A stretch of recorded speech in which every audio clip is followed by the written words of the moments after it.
Hi, good morning. Thanks for joining us this morning. My name is Greg Lois of the Lois Law Firm. Sitting to my left, your right, is my partner, Declan Gorley. And to my far left, your far right, my partner, Christian Cison. Good morning, and if you're with us here today, it's to talk a little bit about what virtual hearings mean for you. If you're watching this webinar, watching this live, or watching this video, hopefully you are handling or have cases in New York Workers' Compensation Court. This is going to be one of those rare webinars, maybe one of the only ones where we actually give people some good news about something that we think is pretty much overwhelmingly positive for employers, for carriers, and for those who have employment in New York. I don't think I've ever said those words during a webinar before. It's usually a disaster webinar. Right. It's usually something really bad has happened. Right. This is one of the few things that have come down in the last decade of practice before the board that's actually been pretty good for employers. So we're going to talk about that. Declan and Christian are going to give you some sort of boots on the ground, their benefit of their experience in actually defending or handling virtual hearings before the board. This is totally live, so thanks for joining us this morning. If you're watching this live and not on the video, we are watching your questions pop up. So if you have questions about this, please type them into the little box, and at the end we'll save some time. I think our whole presentation today is going to be about 10 minutes or so to sort of give you the highlights. Please feel free to ask us questions or bring up any concerns you have about virtual hearings. I'm going to start it off by just saying, if you're just learning about virtual hearings for the first time, or if the first time you've heard of virtual hearings has been some of my newsletters, this has been relatively, in my experience, unpublicized. There has not been a board bulletin. There has not been a statutory change. There has not been a regulation change. The board just said, hey, we're now going to be holding hearings via web conferencing, and you can come to hearings via web conferencing if you want to in these hearing points. Now, they are requiring us to virtually check in electronically, but some carriers, attorneys, and some plaintiff attorneys are still appearing in person. This, I think, has been great for us, but there hasn't been a lot of great guidance from the board, in my opinion. No rule changes, no regulatory changes. The only other state that we're aware of, which is currently holding web conferencing for workers' compensation proceedings, is Florida. And Florida, they actually went the extra mile, did their homework, and actually changed their regulations and their court rules to acknowledge that they're doing virtual hearings. Kind of went all in. They went all in. I mean, they actually wrote a paragraph now and added into their rules. New York couldn't be bothered. Yeah, on the New York website, you have to actually click on a virtual hearing pilot program logo to even know this even is in place. Right, which I think is different because in the past they like to announce things via bulletin, right, or even their Twitter feed saying this has been like nothing, and they've just sort of rolled it out hearing point by hearing point. They have published a guide. It is not that long. The guide, there's multiple guides. The one we're going to refer to as the guide today is the one that's been published for employer and carrier representatives. They also have a video you can watch. It's excruciatingly boring. It's about 7 minutes long, which is intended for claimants to familiarize themselves with the system. And then every time a new hearing point goes virtual, they have webinar series of their own as well. Right, right. All right, so with that, that's a little bit of what's happening, but let's talk, guys, about what's actually going on, boots on the ground, what you're seeing, and how it actually works. So no longer can you just appear at a hearing point and say, I'm here, and walk in the hearing point and have the judge call your case. You actually have to virtually check in, as they call it. So you have to, even if you're in court, the first time I had this happen, I was up in Poughkeepsie. I went in, and I had been doing virtual hearings for about a month and didn't realize that, oh, I have to bring a laptop with me to actually sign in. So even though I was in the hearing point and there was two women, very friendly women at the front desk, they basically said, oh, you're on your own. So I had to go on my cell phone and actually check in and virtually so that the judge who was sitting up in Menands would know I was there. There are some technological requirements about it, Wi-Fi speed and certain capabilities with your operating system. So that's certainly something to watch out for. I've seen attorneys go in to attorney rooms and then go battle with each other with competing laptops, which is kind of interesting and sad at the same time. But the virtual check-in is certainly something that they're going to push just to, I guess, lessen the load of the customer service representatives at the hearing point itself. And then the primary change I see is, as far as when you go to a hearing point, you usually be able to talk to your adversary before a hearing. That's kind of been done away with. In the past 2 weeks, I've noticed that now when you check in, when someone signed in, it gives their phone number, which is a great idea because before it was like you knew who was on there, but the chance of getting in touch with them was non-existent. Now you have a cell phone there, you can call them and maybe they'll answer and talk to you. So the whole idea of talking to people off calendar and having an idea what's going to happen before you go in there is been removed, I think, so far. Obviously, going to lead to more litigation. I think it actually emphasizes the value of doing something in between hearings, right, or before you get there. I think a lot of people say, okay, well, we're having a hearing, go do this at a hearing, or we have that mindset of we're going to do a certain particular act at a hearing with the adversary there. And a lot of adversaries really don't do anything in between. So I think it certainly emphasizes the between hearing contact that you can have. Right, and that's new. When they first rolled out the system, they weren't publishing your adversary's phone number. No, that's only been the last, I think, 2 weeks I noticed it for the first time. So this has been going on, what, 7 months now? Right, right. All right, and so now let's say you've checked into your virtual hearing. You're the advocate for the carrier, the employer. What happens next? And I think it's important also to mention that it's not just because you've checked in doesn't mean that's when your hearing starts. Right. So it'll tell you your time, and then there's a little button. You could sit there for half an hour before the judge will actually call your case. It's kind of the same as being in a hearing room at the hearing point, where you're kind of at the judge's discretion to when he's going to call the case. But you could sit there, and on the screen, a green button will pop up that says your hearing is beginning in 20 seconds, and then within 20 seconds, you have to click a button to log in, and then you can dial into the conference. So it's pretty. The screen steps, the prompts once your hearing's beginning are pretty quick and self-explanatory for the most part. I think the time aspect is certainly interesting too, because they do give that caveat of saying if you're not around to actually go into the hearing, even after you've checked in, and 15 minutes has passed from the start time, then they could actually call the case without you. So, think about the mill attorneys who have 20 files in the same hearing point. Virtual is probably not a good thing for them in terms of one person for 20 files, right? You need more specialized handling where each attorney can know where they are at all times. Right, and also what we've seen is you're not allowed to check into 2 different hearing points in the same time, or even in the same part of the day. So there's a morning calendar, there's an afternoon calendar, and you can check into one hearing point for the morning. You got to wait until the afternoon, then you can check into the hearing part for the afternoon. But there's no, I'm checked into Bonanza and I'm checked into Syracuse. Right, or at the very least, the judges don't know, because the way it's been explained to us during one of the training sessions was if you're checked in Bonanza, but you're also checked in Hudson, the judge won't know that you're waiting in both places. Whereas if you're in Bonanza for 3 hearings, the judge will see, oh, Declan's got a hearing in part 6, he's got a hearing in part 9, and then there's some leeway with how they're going to call your cases.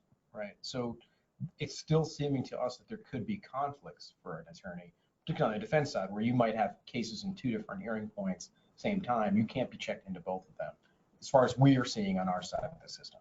That's fair. I think the safe thing is to make sure that you're not trying to be in multiple hearings. It can be achieved, I think. If you get a case called on time at 9 a.m. and you have one at 11, then you could probably get by without having a conflict. But if cases get backed up or if they have to be recalled, you run into a problem that you really can't fix by not being there, right? Somebody say, hey, judge, I'm going to be in part 3 for 20 minutes, just hold on here. Whereas if judges don't know what's going on, as Declan pointed out, you could run into that problem. And I think it's a good idea because, we see in court, especially claimants firms that might have a full calendar of 20, 30 cases in the morning. If you had hearings all over the state, I could just imagine how many cases they would have and nothing would get done. All right, let's talk a little bit about the technology, the underlying technology. It's basically WebEx, right? Similar or the same system that was rolled out in Ohio years and years ago and then rolled back. I was not able to find information about what system Florida's using, but as far as we know, there's no other system that's built on WebEx that's doing virtual hearings at this scale like New York is. Generally speaking, and we did a lot here at the firm to upgrade our infrastructure, make sure we were ready for this. But generally speaking, I am not hearing from our trial attorneys problems, meaning computer glitches, technical difficulties. It's pretty much working. Is that fair? I think that's a way to pump your tech nerd up, right? Like you're so happy. A little bit, you were there from the forefront. Yes, but what I mean is their side too. right? I mean, are you? I would agree. Problems, The main errors that I've seen in my hearings has been judge's error or human error. Someone can't sign in properly, or in one case, the judge had an issue with lighting in his room. He went to another room, and he called the hearing. And of course, the room is set up for virtual hearings. I'm not going to be there because you're moved 3 doors down the room. Yeah. Right. Yeah. So human error aside, we've generally been seeing the things go off. There was some problems right at the very beginning with how do we get the recording? Right. And that's a big difference. So in the past, we've always had a court reporter in the hearing point with us. And if you're watching this video and you've got attorneys working for you in many jurisdictions, I believe that utilizing the court reporter effectively, hey, on the record, off the record, being friendly with the court reporter so that they take out all your and and your, the silly things you might say to the side. The court reporters, they're actually shaping the record, right? Sure. We don't have that anymore. Sure. Now it's digital recording. That's a good point. I think, obviously when you want to make sure that your argument or your objection gets noted, I'm always looking at the court reporter when I make that statement to make sure that he or she is typing. Putting it to the electronic recording, you really can't do anything. I think that could be a drawback where, I think we've been hearing sometimes the rumor is if the recording gets lost, what happens then? Do we have to do that hearing again? And now each party doesn't have that surprise factor to make their argument. It's interesting as to how those are going to be preserved. Yeah, I think because the board's been kind of silent as to how this, it's the fact that they're opening up every hearing point with virtual hearings tells me it's going well, but there has been some, as Christian said, rumors, lots of rumor mongering going around about how, did you hear about this situation where the recording wasn't, because there's no longer a court reporter, it's now all DAR, digital audio recording. So apparently what happens when you sign in is the recording starts taking place and it records all parties in the room. And if there's even if it's just yourself, a judge, a claimant, and their attorney, that's still 4 possible people. If there's multiple carriers on, there may be 10 people in the room.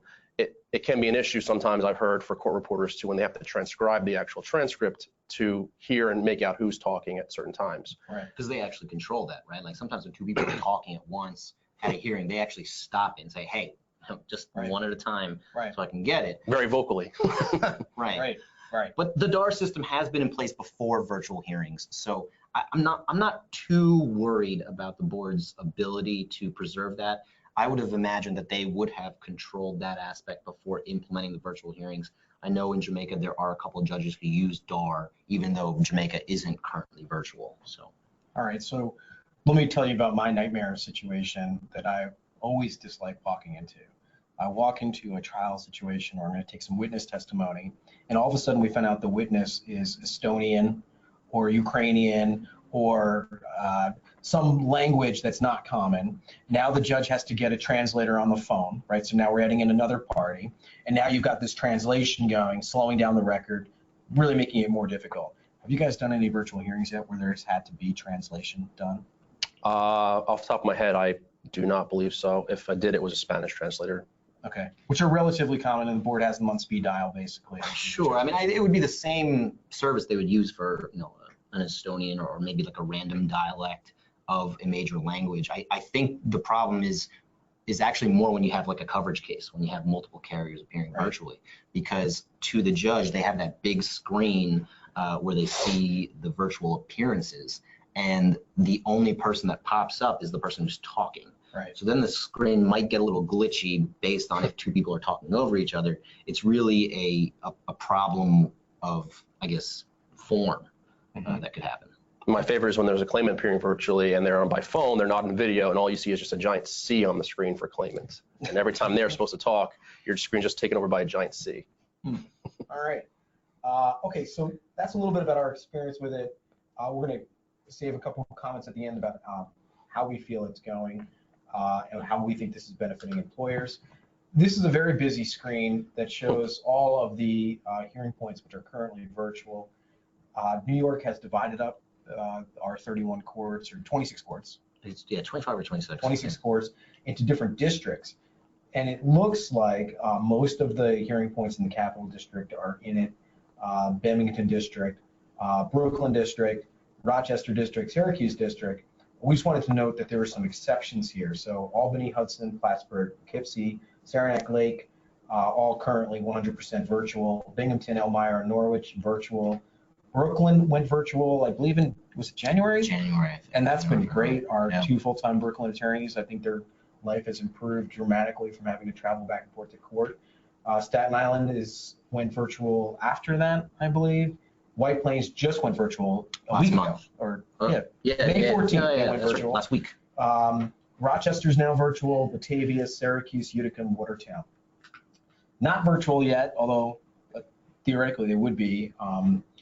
New City, I think, is in the White Plains district. Yeah, well, I've heard rumors that New City within the next month will be going virtual, and it will be the judges will be sitting in White Plains, and they'll be virtually appearing, so you can show up in New City, or the claimants can show up in New City. Okay. That makes this craziness that you're going to have a judge travel to White Plains to then appear virtually in another courthouse. Okay, sure. And then Newburgh, it's like everything else, just rumors, but the rumors are that the landlord up there won't let them put the basically the technology they need in order to have this go into place. Again, this is all rumors, so who knows? What a power trip from the landlord. I guess he's going to get some more rent out of them. We know that on June 13th, Buffalo, Jamestown is going to go 100% virtual.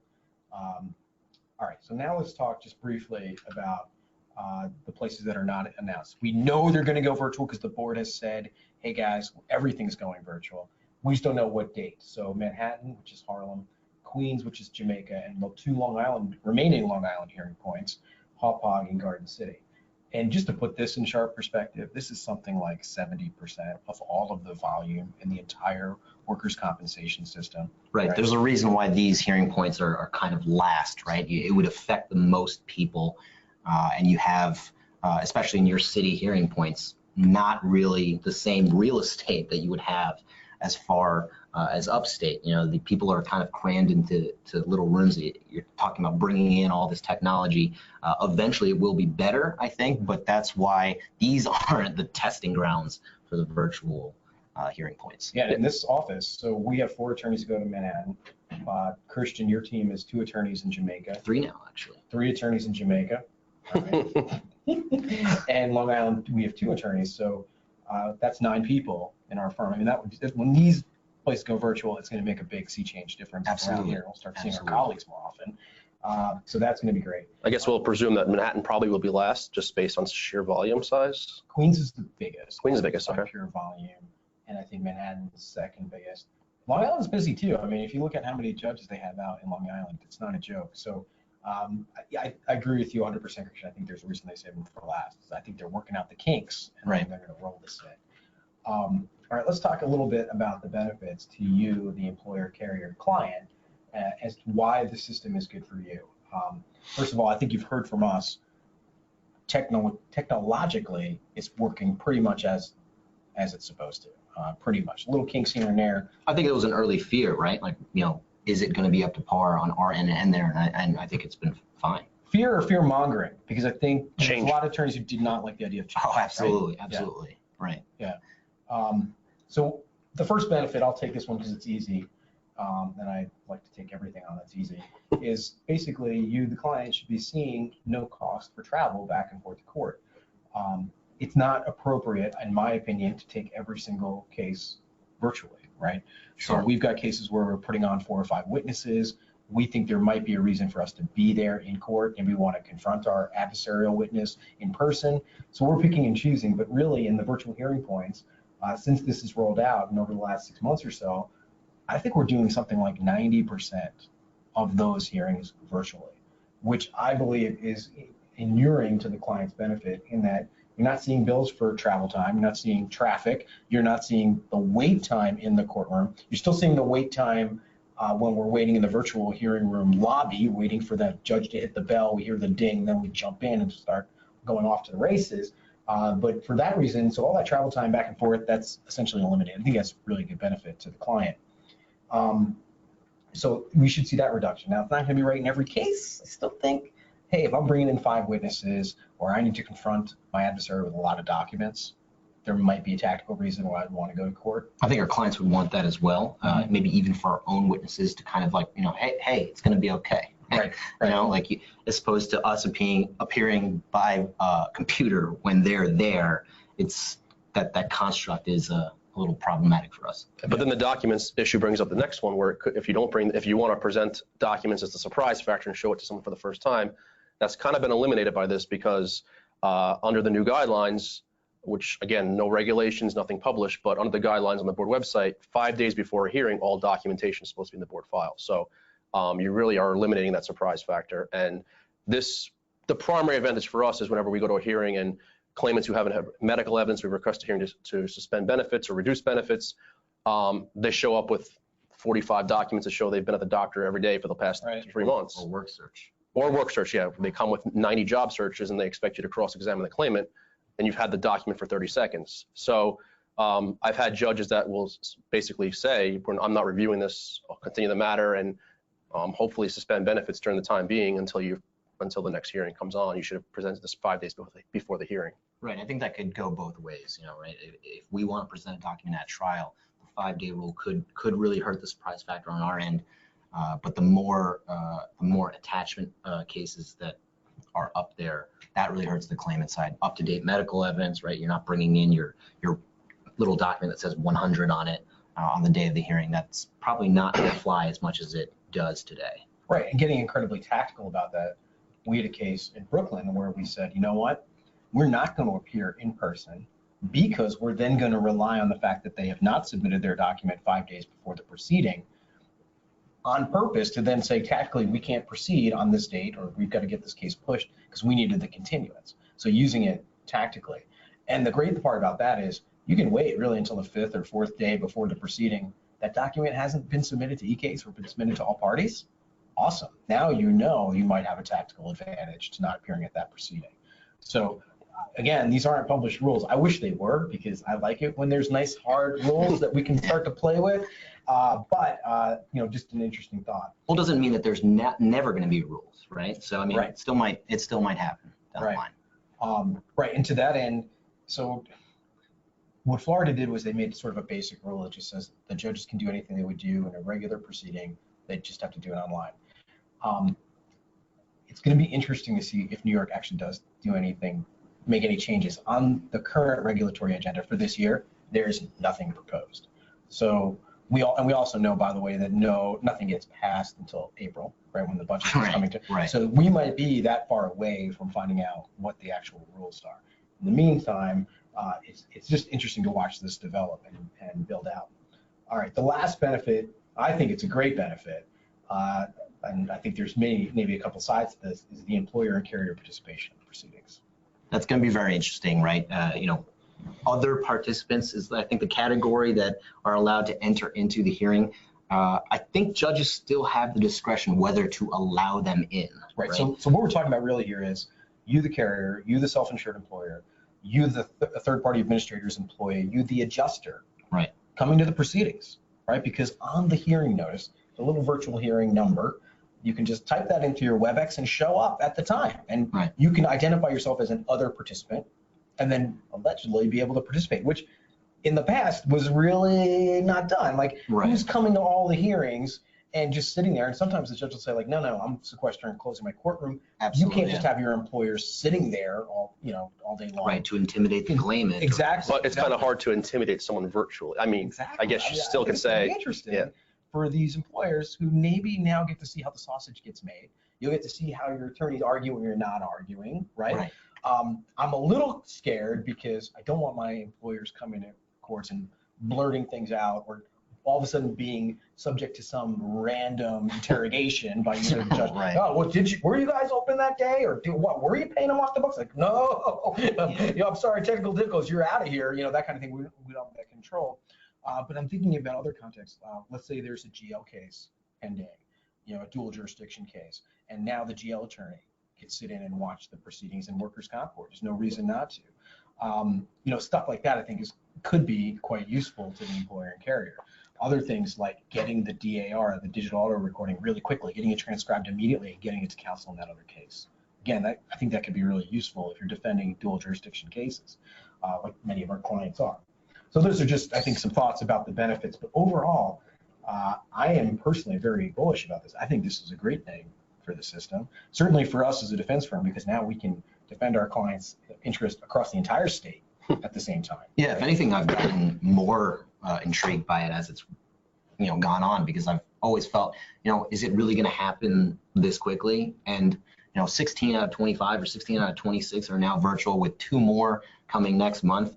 I mean, that would make all hearing points virtual on track by the end of the year almost. That's right. I don't know if it's actually going to happen. I mean, that's again a rumor, but the speed of getting all these hearing points linked up virtually is very impressive, actually. I don't normally say that about the board. Yeah, when they said we have to be complimenting them right now. when they said they were going to roll out this pilot program, as they called it, I just assumed they're going to open a couple of hearing points, let it sit for 6 months to a year, and see how it goes. So whenever they opened up Menands, which is a hearing point I attend regularly, I was very surprised when, like, 30 days later, they were already opening up Hudson and Poughkeepsie and all these other places. So yeah, definitely the speed of it has been interesting, to say the least. All right. Well, let's jump into some questions. Let's see if there are any questions. Okay. Okay, Pat asked the question, will your firm be able to represent carriers on cases further away than you're currently able to? Yeah, I think so. What a perfect question, Thanks, Pat. This really is the exact reason why we're here. we like that idea, and yes, and I think in 2 contexts that makes a lot of sense. One, where we have a lot of specific knowledge about the employer's risk, right? A self-insured employer, or an employer who we've maybe spent a lot of time learning exactly about their case population, their risk population. We know their lingo, we know what their safety program is, and we could probably leverage that across the state in a really positive or good way for the employer. From the Canadian border on down. Exactly. I mean, right. Like, Plattsburgh is Canada. I'm sorry, like, that's basically Canada. I think we've seen that a little bit already, right? The hearing points where we don't usually go to because of location, judges are starting to see that LOIS attorneys sign in, and it's always just nice to shake things up and do things a little bit differently compared to our competitors. So, well, the other interesting thought about that is, in the past, I've had clients who said to me, Greg, I got a death case. It's in Syracuse. I know you don't go to Syracuse, but I really want you to handle this death case for me in Syracuse. And I'll say, oh, okay, it's a one-off. You have to understand that Syracuse is 3.5 hours north of here. You're going to pay me $1,000 to drive there, $1,000 to drive back, or fly there and back for this. But they'll say, you know what, it's worth it, because this death case, if it goes the wrong way, we could be whacked for dependency benefits for 25 years. Okay. Then you go to the Syracuse comp court, right? And there's a real danger there of being hometown. Because let's be very frank, in these little dinky courts, sorry, Syracuse with 4 or 5 judges, that's dinky compared to Jamaica. When you go to these hearing points, I'm nervous for my client, and sometimes they'll say to them, we're not the right attorneys to handle that, because you could get hometown there. I think that is going to be actually diminished as a fear of being hometown, because you know what? I think you're going to have people from everywhere appearing everywhere, pretty much. The judges are all going to be recorded. There's no more off-the-record nonsense. Hey, how was dinner last night at the club, Judge? Oh, it was pretty good. How's your golf game? Like, all that stuff can't happen now. So really, I think it kind of evens that playing field. So that, to me, is always the caution that I would give clients. Like, yeah, if you need it handled a specific way, or you want to make a specific point, we could do it, just be warned that nobody really likes somebody else coming and playing in their backyard. Right. I mean, if we're already having judges appear from White Plains for claimants that go to a new city, or at least that's the plan, right, then you could appear virtually for the defense in Syracuse, and your judge could be anywhere. Right. So, I mean, it kind of eliminates that bias that sometimes we do perceive. That definitely happens more upstate. You have, like, judges in Binghamton appearing for Elmira, and then you're sitting down in Paramus. I had a case we were talking about recently where the claimant was appearing virtually from Pennsylvania, I think Troy, Pennsylvania. Her attorney was sitting in the Elmira hearing point. The judge was sitting up in Binghamton, and I was sitting in our Paramus, New Jersey office. So we had people sitting in 3 different states. So that just shows how this goes. But yeah, more so than if the judge is in Binghamton, they don't see the person in Elmira maybe so often. Okay. So thanks, Patrick, for that softball. Claudia asked the question, will Jamaica be considered for virtual hearings? Yeah, we're anticipating that. I think that's right. I think we are expecting it to go virtual. We're expecting it to go out across the state. And there doesn't seem to be any indication this is going to get rolled back. Right. I think, like we said, it's going to be one of those last hearing points that really take on the virtual, I guess, nature of the hearing, because we want to make sure that all the other smaller hearing points are perfect before we go to Jamaica and Manhattan. But that's definitely in the plans. I don't think the board would roll this out and then keep one hearing point in person. And it sounds like by the end of everything's by the end of the year, so maybe even December 27th, 28th, You're slamming that in for the last possible opening up. That's right. It's like, do you ever think that you would want me on your file, but you can't have me? Now you can. Okay. And Angela asked a question. This is an interesting question, and it's actually one I've pondered. When you take questions, Greg, can you answer this one? Are adjusters able to become licensed hearing reps now that the hearings are virtual? So 2 points there. Yeah, an adjuster can become a licensed hearing rep. You could do it now, no big deal. It's relatively simple, and judging by the types of people, and I'm using air quotes here and making a weird face that we see as licensed hearing reps, I'm not impressed with them. So there doesn't seem to be any standard in the state of New York to become a licensed hearing rep. Certainly we see all kinds. Unfortunately, hearing reps cannot represent carriers or employers. That's the distinction. So yeah, you could represent claimants as a hearing rep, but you can't represent the carrier as an employer as a hearing rep. So probably not going to be very useful to have your adjusters become hearing reps, because they will not be able to advocate for you before the board. All right, that's it. We had 3 questions. So thanks everybody for asking questions. If you have any other questions, please feel free to email us or call us, and we'll be happy to answer them for you. All right, I think that pretty much wraps this one up. Thank you everybody for joining us. Again, if you have any questions about virtual hearings or having us handle one of your cases virtually, we're very happy to do it. We think this is a great opportunity for us to handle those cases across the state of New York. Thanks for joining us. Have a great week. Bye, everybody.